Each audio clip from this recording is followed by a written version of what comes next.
Bismillahirrahmanirrahim. Assalamualaikum warahmatullahi wabarakatuh. Perkenalkan nama saya Adhan Nafia, NIM 2004 010022. Eh, dalam kesempatan ini izinkan saya eh, menyampaikan salah satu tugas ujian akhir semester genap tahun pelajaran 2022-2023 pada mata kuliah Teori Informasi kelas IT 601 dengan dosen Bapak Ambros Magnus Rudolf Mekeng, STMT. Di sini dalam tugasnya adalah pilihlah 3 buah jurnal ilmiah terbaru 5 tahun terakhir terkait topik di bawah ini. Artinya kita memilih beberapa topik yang ada. Yang pertama pilihannya adalah error correction dalam transmisi informasi, kemudian ada Shannon-Fano code, kemudian ada Hamming code, nosi channel, dan aplikasi teori informasi. Kemudian setelah kita mendapatkan 3 buah jurnal ilmiah ini, kita diharuskan membuat review dari 3 jurnal tersebut dengan memperhatikan yang pertama masalah yang diangkat dalam setiap jurnal, kemudian nilai inovasi atau perbedaan penelitian dari tiap jurnal yang didapat, kemudian hasil dan manfaat dari tiap jurnal. Kemudian juga review dari 3 jurnal dikumpulkan dalam bentuk paper dan dipresentasikan dalam bentuk vlog yang diupload ke YouTube. Kemudian juga untuk papernya diketik dengan font Times New Roman space 1,5 spasi. Kemudian untuk vlog maksimal 20 menit. Baiklah, di sini saya sudah mendapatkan 3 buah jurnal. Kita langsung saja untuk jurnal yang pertama. Jurnal pertama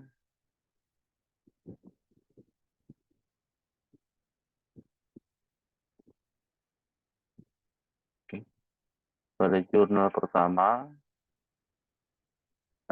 di sini kita mendapatkan sebuah jurnal dengan analisis dengan judul analisis parameter signal noise rasio atau SNR dan bit error rate BER dalam backbone komunikasi fiber optik di segmen Lamongan Kebalen.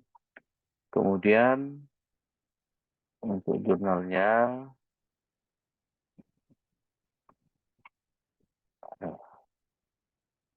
ini dari jurnal ini kami mendapatkan beberapa kesimpulan. Kemudian yang pertama ini adalah landasan teorinya adalah fiber optik, yaitu fiber optik adalah teknologi yang menggunakan serat kaca atau plastik sebagai medium transmisi untuk mentransfer data dalam bentuk cahaya. Kemudian juga serat optik memiliki kemampuan menghantarkan sinyal optik dengan sedikit redaman dan memungkinkan transmisi data dengan kecepatan tinggi dan jarak yang jauh. Kemudian juga signal noise to ratio atau SNR, ini perbandingan antara kecepatan yang diinginkan dengan kecepatan noise. Kemudian juga ada bit error rate atau BER, ukuran dalam tingkat kesalahan dan transmisi data. Ini menghitung persentase bit yang tidak sesuai dengan bit asli penerimanya. Kemudian di sini juga metode penelitiannya yaitu pengumpulan data. Kemudian juga ada analisa data. Jadi pengumpulan datanya adalah analisis SNR dan BER dalam segmen Lamongan Kebalen dikumpulkan dari perangkat maupun terpasang di kedua ujung segmen komunikasi fiber optik. Data yang diambil mencakup berbagai sinyal optik, level noise, dan jumlah kesalahan yang terjadi selama 3 detik tertentu. Kemudian yang kedua analisis data. Data yang terkumpul akan dianalisis untuk menghitung nilai SNR dan BER. Perhitungan SNR akan melibatkan pengukuran kekuatan sinyal dan kekuatan noise. Kemudian hitung dalam skala desibel. Untuk perhitungan BER, jumlah bit yang salah akan dibagi dengan total bit yang ditransmisikan.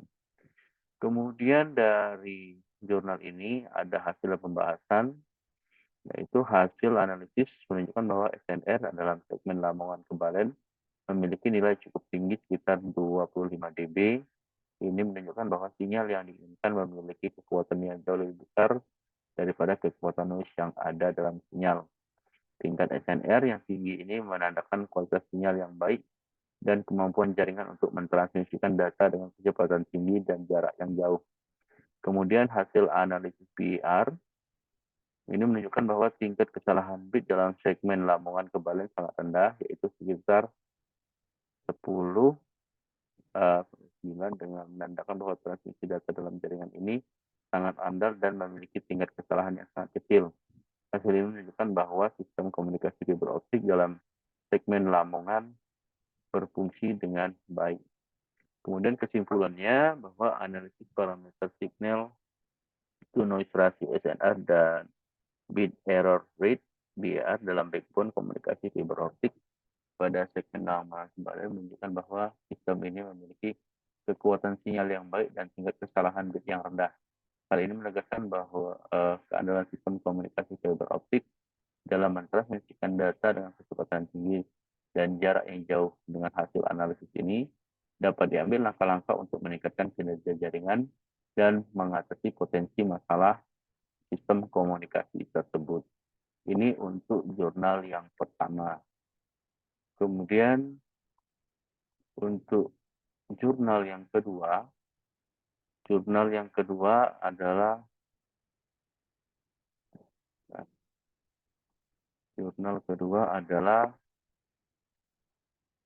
oke,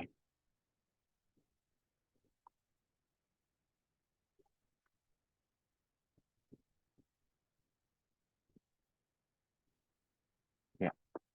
Ini adalah jurnal yang kedua, yaitu penerapan teori pemrosesan informasi Robert M. Gates ini dalam pembelajaran pendidikan agama Islam di SDI Al Mubarak Surabaya. Nah, di sini latar belakangnya adalah proses pembangunan kegiatan belajar, kemudian juga di sini ada rumusan masalahnya, bagaimana peran kegiatan belajar dalam proses pembangunan dan bagaimana berbagai faktor yang membentuk pelaksanaan kegiatan belajar seperti kompleksitas mandiri, menggunakan alat bantu, media pembelajaran, lokasi belajar, dan tingkat kesadaran. Kemudian apa tujuan utama dari kegiatan belajar, bagaimana kurikulum desain dipraktikkan untuk mencapainya dengan mempertimbangkan karakteristik siswa dan referensi belajar. Kemudian batasan masalah, peran penting belajar dalam proses pembangunan termasuk beragam bentuk belajar sederhana, kompleksitas mandiri atau menggunakan alat bantu dari buku atau media elektronik, kemudian efek yang diinginkan dari kegiatan belajar baik buruk, serta pentingnya pengalaman dalam pembelajaran, kemudian tujuan belajar, kemudian juga pentingnya kurikulum, dampak strategi pengajaran dipilih oleh guru, kemudian juga pengaruh dari aplikabilitas teori pembelajaran dalam kegiatan belajar, permasalahan dalam pembelajaran agama Islam di Mubarak, kemudian banyak sekali ini. Kemudian metode penelitian ini bersifat deskripsi kuantitatif, digunakan untuk menjelaskan sifat ciri-ciri atribut dan fenomena yang terjadi di masyarakat terkait penerapan teori pemrosesan informasi dalam pembelajaran pendidikan agama Islam di SDI Al Mubarak Surabaya. Kemudian juga penelitian ini melibatkan 33 siswa kelas 6, terdiri atas 18 perempuan dan 15 laki-laki. Kemudian juga pengumpulan data dilakukan melalui observasi, wawancara, dan dokumentasi. Kemudian tahapan penelitian juga mencakup rencana RPP-nya untuk proses pembelajaran di kelas, persiapan alat bahan, serta menyusun tugas yang melibatkan 5 kelompok siswa dengan kombinasi 7 dan 6 siswa. Kemudian siswa menyampaikan materi masing-masing kelompok dalam bentuk beberapa anekdot yang menggambarkan contoh-contoh sifat qanaah dalam kehidupan sehari-hari sekitar. Kemudian dari hasil pembahasannya, teori pemrosesan informasi dalam konteks pembelajaran yang dikembangkan oleh Robert M. Gassner. Teori ini menggambarkan bagaimana proses belajar terjadi melalui penerimaan pengolahan, penyimpanan, dan pengambilan informasi. Belajar dipengaruhi oleh rangkaian proses kognitif. Sebagaimana kita ketahui bahwa Robert Einstein ini adalah seorang ilmuwan psikolog terkenal, lahir pada 1919 dan meninggal tahun 2002. Kemudian juga teori pemrosesan informasi ini berrelasi baru dengan kemajuan teknologi informasi. Belajar dipandang sebagai proses pengolahan informasi dan pengetahuan dipelajari mempengaruhi proses belajar siswa. Pemrosesan informasi kognitif menguji berbagai aspek pembelajaran dan bagaimana aspek tersebut mempengaruhi memori dan pembelajaran. Kemudian juga tahapan pemrosesan informasi ini ada tahapannya, kemudian penerapan teori informasi pada pembelajaran agama Islam. Kemudian kesimpulannya, Robert Gassner mengembangkan teori belajar dikenal pemrosesan informasi. Menurut hipotesis ini, otak manusia memproses informasi dengan cara tertentu. Menurut Gassner, teori belajar menjelaskan bagaimana otak menganalisa dan menyimpan dan mengingat informasi. Pemrosesan informasi dengan ini mencakup kegiatan menerima, proses, menyimpan, dan mengambil informasi. Menurut rencana pelaksanaan pembelajaran RPP, biar pemrosesan informasi ditetapkan pada mata pelajaran PAI di Al-Mubarak. Langkah pembelajaran fleksibel yang menerapkan teori terdiri 8 tahap proses pembelajaran meliputi pemahaman, perolehan, penahanan, ingatan kembali, perlakuan, umpan balik, dan sebagainya. Oke, ini adalah jurnalnya yang sudah dilampirkan di sini. Oke. Oke, yang selanjutnya adalah ini adalah yang ketiga, pengecekan bit error pada media transmisi pengiriman gambar menggunakan metode Hamming code. Ini juga latar belakangnya, ini adalah latar belakang dari ini ya. Kemudian ini rumusan masalah,